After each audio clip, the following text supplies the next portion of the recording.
നമസ്കാരം കിഴക്കിൻ്റെ മറ്റൊരു വീഡിയോയിലേക്ക് എല്ലാവർക്കും സ്വാഗതം. കുറേ ദിവസമായിട്ട് ആളുകൾ ചോദിച്ചുകൊണ്ടിരുന്ന ഒരു വീഡിയോ ആണിത്. ഇസ്രായേലിൽ കെയർ ഗീവേഴ്സിൻ്റെ സാലറി കൂട്ടിയോ, സാലറി ഹൈക്ക് ഇസ്രായേലിൽ സംഭവിച്ചോ എന്നത്.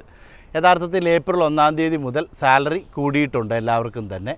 പഴയ സാലറി 5580 ഷെക്കലായിരുന്നു പെർ മന്ത് സാലറി. അതുപോലെ തന്നെ നമുക്ക് ഷബാത്തിന് കിട്ടിയിരുന്നത് 401 ഷെക്കലായിരുന്നു ഷബാത്തിൻ്റെ എമൗണ്ട്. അപ്പം അതിനകത്ത് വർധനവ് വന്നിട്ടുള്ളതെന്ന് വെച്ചാൽ ബേസിക് സാലറി ഇപ്പോൾ പുതിയ സാലറി വർദ്ധിപ്പിച്ചിട്ടുള്ളത് 6247 ഷെക്കലായിട്ട് വർദ്ധിപ്പിച്ചിട്ടുണ്ട്. അതുപോലെ തന്നെ ഷബാത്തിൻ്റെ എമൗണ്ടിൽ വ്യത്യാസം വന്നിട്ടുണ്ട്. 426 ഷെക്കലായിട്ട് ഷബാത്തിൻ്റെ എമൗണ്ടും വർദ്ധിപ്പിച്ചിട്ടുണ്ട്. അപ്പോൾ എല്ലാവരും ചോദിക്കുന്നൊരു ചോദ്യമാണ് പൊതുവേ, എല്ലാവർക്കും ഈ സാലറി കിട്ടുമോ എന്നുള്ളത്.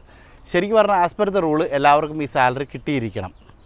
പക്ഷേ പല ആളുകളും സാലറി കൂട്ടി ചോദിക്കാൻ പറ്റാത്ത സാഹചര്യങ്ങളുണ്ട്. നമുക്കറിയാം, ചിലപ്പോൾ സ്പെഷ്യൽ വിസയിലോ അല്ലെങ്കിൽ 188 വിസയിലൊക്കെ ഉള്ള നമുക്ക് സെക്കൻഡ് ഓപ്ഷൻ ഇല്ലാത്തൊരു സാഹചര്യം വരുമ്പോൾ നമുക്ക് പലപ്പോഴും ഫാമിലി പറയുന്ന സാലറിയിൽ തന്നെ നമ്മൾ എഗ്രി ചെയ്ത് തുടരേണ്ട ഒരു സാഹചര്യം ഉണ്ടാവാറുണ്ട്.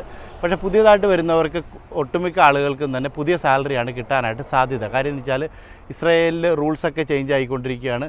മാക്സിമം കെയർ ഗീവേഴ്സിൻ്റെ ആയിക്കോട്ടെ ഫോറിൻ വർക്കേഴ്സിൻ്റെ മാക്സിമം റൈറ്റ്സ് ഉറപ്പുവരുത്തുന്ന രീതിയിലുള്ള നിയമങ്ങളാണ് പുതിയതായിട്ട് പാസ്സായിക്കൊണ്ടിരിക്കുന്നത്. അതുകൊണ്ട് തന്നെ പുതിയതായിട്ട് നാട്ടിൽ നിന്ന് വരാനിരിക്കുന്ന ആളുകൾക്ക് തീർച്ചയായിട്ടും പുതിയ സാലറി കിട്ടാനാണ് കൂടുതലും സാധ്യത. സാലറിയിൽ നിന്നും 25% ഫാമിലിക്ക് അല്ലെങ്കിൽ എംപ്ലോയർക്ക് ഡിഡക്റ്റ് ചെയ്യാവുന്നതാണ്. പലർക്കും അത് ഡിഡക്റ്റ് ചെയ്യാറില്ല.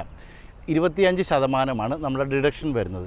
പക്ഷേ പല ഫാമിലികളും ഡിഡക്റ്റ് ചെയ്യുന്ന ഫാമിലികൾ വളരെ കുറച്ചേ ഉള്ളൂ. പക്ഷേ പലർക്കും ഒരു തെറ്റിദ്ധാരണയുണ്ട്, ഈ 25% ഡിഡക്റ്റ് ചെയ്യേണ്ടത് നമ്മുടെ ബേസിക് സാലറിയിൽ നിന്ന് ആണ് എന്നത്. യഥാർത്ഥത്തിൽ അങ്ങനെയല്ല. നമ്മുടെ വാട്ടർ ബിൽ എത്രയാണോ അല്ലെങ്കിൽ ഹൗസിംഗ് എത്രയാണോ ഇലക്ട്രിസിറ്റി എത്രയാണോ വരുന്നത് അതിൻ്റെ 25% ഡിഡക്റ്റ് ചെയ്യേണ്ടത് ആക്ച്വലി.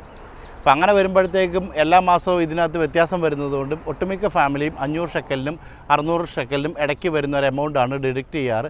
മിക്കവാറും ആരും തന്നെ ഡിഡക്റ്റ് ചെയ്യാറില്ല ഇസ്രായേലിൽ. എന്നാലും ഡിഡക്ഷൻ യഥാർത്ഥത്തിൽ വരുന്നത് അങ്ങനെയാണ്. അപ്പോൾ നമ്മുടെ സാലറി നമ്മളൊന്ന് ചെക്ക് ചെയ്യുന്നത് നല്ലതായിരിക്കും, നമ്മുടെ ഡിഡക്ഷൻ എത്രയാണെന്നുള്ളത്.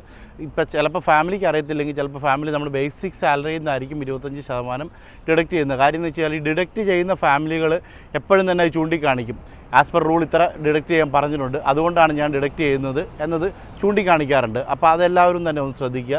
അതുപോലെ തന്നെ ബേസിക് സാലറി വർദ്ധിക്കുന്നതോടുകൂടി നമ്മുടെ പെർ ഡേ പേയ്മെൻറ്റിലും വ്യത്യാസം വരുന്നുണ്ട്. പെർ ഡേ പേയ്മെൻറ്റ് വർദ്ധിക്കുന്നതുകൊണ്ട് തന്നെ നമ്മുടെ ഹോളിഡേ പേയ്മെൻറ്റുകളിലും വ്യത്യാസം വരുന്നുണ്ട്. ഹോളിഡേ പേയ്മെൻറ്റുകളും വർദ്ധിക്കുന്നതാണ്. അപ്പോൾ ബോണസ് കാൽക്കുലേഷനൊക്കെ വരുന്ന സമയത്ത് സാലറി ഹൈക്കിനോടൊപ്പം തന്നെ ബോണസ് ഹൈക്കിങ്ങും കൂടെ ഓട്ടോമാറ്റിക്കായിട്ട് കയറി വരുന്നതാണ്. അതുപോലെ തന്നെ നമ്മുടെ ഫൈനൽ സെറ്റിൽമെൻറ്റിനെല്ലാം അത് ബാധിക്കുന്നതാണ്. ഏപ്രിൽ 1-ാം തീയതി മുതലാണ് പുതിയ സാലറി നിലവിൽ വന്നിട്ടുള്ളത്. അപ്പോൾ പരമാവധി സംസാരിക്കാൻ പറ്റുന്ന സാഹചര്യത്തിലൊക്കെ ആളുകൾ ചോദിക്കുക, ഫാമിലിയോടൊക്കെ ചോദിക്കുക, ഇതുപോലെ സാലറി വർദ്ധിപ്പിച്ചിട്ടുണ്ട്. സാലറി വർദ്ധിപ്പിച്ച സർക്കുലറുകളൊക്കെ ഒട്ടുമിക്ക ഏജൻസികളും അവരുടെ കെയർ ഗീവേഴ്സിന് ഇട്ട് കൊടുത്തിട്ടുണ്ട്.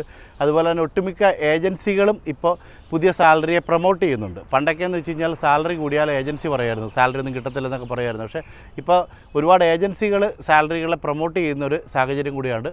അപ്പോൾ എല്ലാവരും പറ്റുന്ന സാഹചര്യങ്ങളിലൊക്കെ ചോദിക്കുക, സാലറി കൂട്ടിത്തരാൻ പറ്റുമെന്ന് ചോദിക്കുക. അതുപോലെ സർക്കുലറിൻ്റെ കോപ്പിയൊക്കെ കാണിച്ചുകൊണ്ട് ഫാമിലിയെ കൂടെ പറഞ്ഞ് മനസ്സിലാക്കാനായിട്ട് ശ്രമിക്കുക. അതുപോലെ തന്നെ ഇങ്ങനൊരു ഇൻഫർമേഷൻ നിങ്ങളിലേക്ക് ഷെയർ ചെയ്യാൻ വേണ്ടി ചെയ്തൊരു വീഡിയോ ആണ്.